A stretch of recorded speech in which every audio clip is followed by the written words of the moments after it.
ஓம் சரணாகத தீனார்த்த பரித்ராண பராயணை சர்வஸ்யார்த்திகரை தேவி நாராயணி நமஸ்துதே. வணக்கம் நேயர்களே, இது மகாலட்சுமி ஜோதிடம் வழங்கும் காலச்சக்கரம். உங்கள் அன்பு ஜோதிடர் ஸ்ரீராம்ஜி பேசுகிறேன்.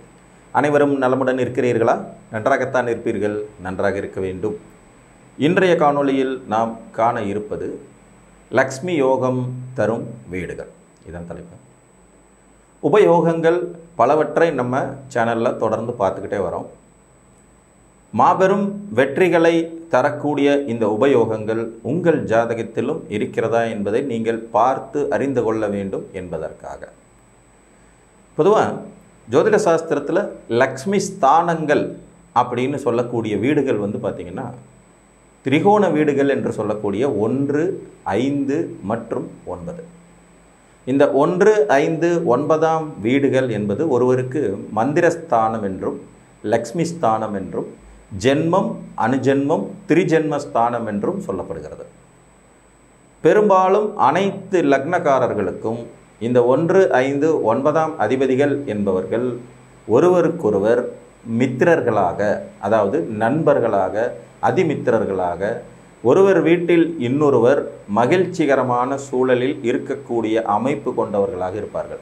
இதில் இந்த பெரும்பாலும் அப்படிங்கிற வார்த்தையை சொல்கிறதுக்கான சூட்சம் என்னென்னா, சில லக்னத்துக்கு அந்த 5ஆம் இடத்துலையோ 9ஆம் இடத்துலையோ அந்த கிரகங்கள் மாறும்போது நீச்ச வலிமையை கூட பெற முடியும். உதாரணமாக ரிஷப லக்னத்துக்கு 5ஆம் இடத்துக்கு சுக்கிரன் போனார்னா நீச்சம்.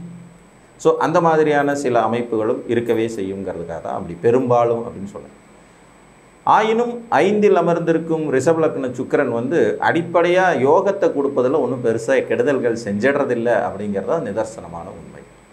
இந்த லக்ஷ்மி ஸ்தானங்கள் அப்படின்னு சொல்லக்கூடிய 1, 5, 9ஆம் வீடுகளில் லக்ஷ்மி யோகம் உங்களுக்கு கிடைக்கப்பெற வேண்டும் என்றால் இந்த 3 வீட்டின் அதிபதிகள் குறைந்தபட்சம் 2 கூடி, 3 வீட்டு அதிபதிகளில் 2 பேராவது கூடி இந்த 1 அல்லது 5 அல்லது 9ஆம் இடத்துல அமர்ந்திருக்க வேண்டியது அவசியம். புரியுதுங்களா? 1, 5, 9ஆம் வீடுகள் நமக்கு லக்ஷ்மி யோகத்தை கொடுக்கக்கூடிய வீடுகள். இந்த வீட்டின் அதிபதிகளில் குறைந்தபட்சம் 2 பேராவது கூடி 1ஆம் இடத்திலோ 5ஆம் இடத்திலோ அல்லது 9ஆம் இடத்திலோ அமர்ந்திருக்கும் பட்சத்தில் உங்கள் ஜாதகமும் லக்ஷ்மி கடாட்சம் கொண்ட ஜாதகம்தான். லக்ஷ்மி கடாட்சம் என்ன செய்யும்? நம்மளுடைய அடிப்படை தேவைகள் அனைத்துமே திருப்திகரமாக பூர்த்தி ஆகுங்க. இன்னொன்று, இந்த 1, 5, 9ஆம் வீடுகளுடைய தன்மை என்ன அப்படின்னு கேட்டிங்கன்னா, ஒரே சக்தியை மீண்டும் மீண்டும் பிரதிபலிக்கும் வீடுகள்னு இதை சொல்லலாம். இப்போ உதாரணமாக நீங்கள் சிம்ம லக்னம்னு வச்சுக்கோங்க. சிம்ம லக்னத்துக்கு 1, 5, 9ஆம் வீடுகள் என்ன? தனுசு, மேசம் மற்றும் சிம்மம் அப்படின்னு வந்துடும். இந்த 3 வீடுகளின் சக்தி என்ன அப்படின்னு பார்த்தீங்கன்னா அக்னி தத்துவம், அதாவது நெருப்பு தத்துவம். அப்போ ஒரே தத்துவத்தை மீண்டும் மீண்டும் பிரதிபலிக்கும் வீடுகள் தான் ஜென்மம், அணுஜென்மம், திரிஜென்மம் அப்படிங்கிறது மாதிரியான அமைப்பு. ஸோ அப்போ இந்த 3 வீட்டின் அதிபதிகளான சூரியன், குரு மற்றும் செவ்வாய், இவர்களில் இருவர் கூடி 1, 5, 9ஆம் இடத்திலோ இருப்பது லக்ஷ்மி யோகம். 3 பேரும் கூடிட்டாங்கன்னா மாபெரும் சிறப்பு யோகம். இப்போ ஒரு சிம்ம லக்ன ஜாதகருக்கு சூரியன், குரு, செவ்வாய் 3 பேரும் லக்னத்திலேயே அமர்ந்திருந்தாலோ, 5ஆம் இடத்தில் அமர்ந்திருந்தாலோ, 9ஆம் இடத்தில் அமர்ந்திருந்தாலோ இந்த ஜாதகர் எடுத்து வைத்தாலும் கொடுத்து வைத்த அமைப்பு கொண்டவர். த பார்ன் வித் சில்வர் ஸ்பூன் அப்படிங்கிறது மாதிரியான ஒரு கொடுப்பினை உள்ள ஜாதகம் அப்படின்னு சொல்லிட்டு போயிடலாம். புரிஞ்சுதுங்களா? இவங்க பிறந்ததிலிருந்தே குடும்பம் செல்வாக்கு சொல்வாக்கு மிக்கதாக வளர்ச்சி அடைவது, ஜாதகரே சொல்வாக்கு செல்வாக்கு மிக்கவராக வளர்ந்து நிற்பது, பொருளாதார வளர்ச்சிகளை பெறுவது, முன்னேற்றத்தை அடைவது, வெற்றி வாகை சூடுவதுங்கிற மாதிரி எல்லா விதமான சுபிட்சங்களும் அவருக்கு கிடைக்கப்படும். ஸோ இந்த 1, 5, 9ஆம் வீட்டு அதிபதிகள் இணையிறதுங்கிறது ஒரு மிகச்சிறப்பான யோகிதை.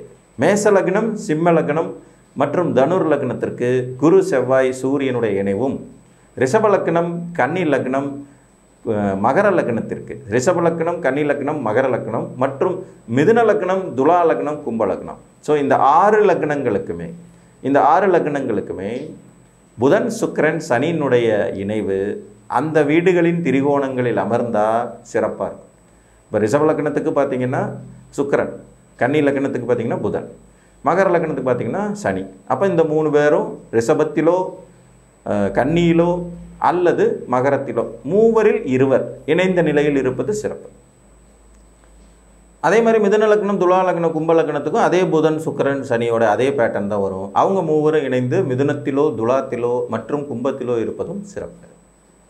இது லக்ஷ்மி ஸ்தானங்களில் தொடர்பு கொள்ளும் அந்த வீட்டின் அதிபதிகள் அப்படிங்கிற அடிப்படையில் அதிர்ஷ்ட வாய்ப்புகளை ஜாதகர்களுக்கு மீண்டும் மீண்டும் மீண்டும் கொடுத்து வளர்ச்சியை தரக்கூடிய அமைப்பு.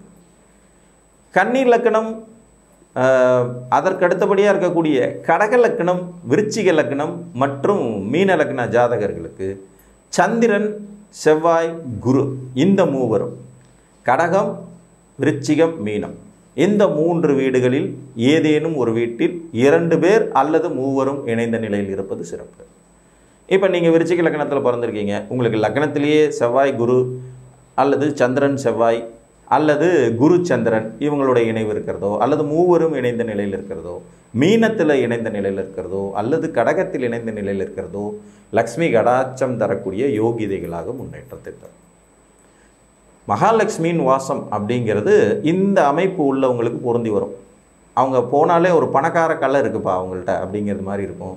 சொல்வாக்கு குறைவு இருக்காது, செல்வாக்கு குறைவு இருக்காது, பொருளாதாரத்துக்கு குறைவு இருக்காது, நல்ல உற்றம் உறவுகள், நல்ல ஒரு பாந்தமான அமைப்பில் வாழ்வியலை நடத்தி செல்லும் யோகிதைகள், பெருசாக திடுக்கிடும் திருப்பங்கள், மிகப்பெரிய மோசடிகள் இதிலெல்லாம் சிக்கிக்காமல் வாழ்வியல் சுமூகமாக செல்லும் அமைப்பு கொண்டவர்களாக விளங்குவார்கள்.